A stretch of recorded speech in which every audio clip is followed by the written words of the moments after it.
হরে কৃষ্ণ। আমি এখন ভোগের থালাটা রেডি করে নিব।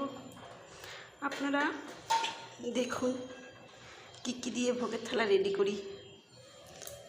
প্রথমে দিয়ে দিলাম ভেন্ডি ভাজি,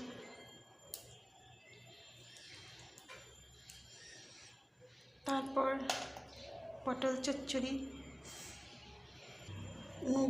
মুগের ডাল, তারপর 2 টুকরো লেবু, দিয়ে দিব দই,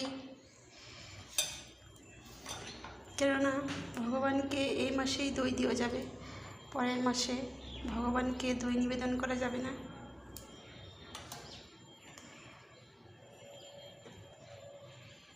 শসা দিয়ে দিলাম, আম দিয়ে দিব 2 টুকরো,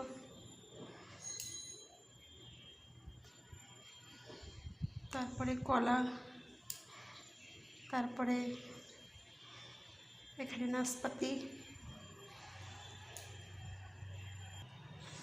আর অবশেষে দিয়ে দিব একটু ঘি। আর দইয়ের মধ্যে দিয়ে দিব অল্প গুড়। এই হলো আমার ভোগের থালা রেডি। এখন আপনারা সবাই ভোগ দর্শন করুন আর ভগবানকে দর্শন করুন।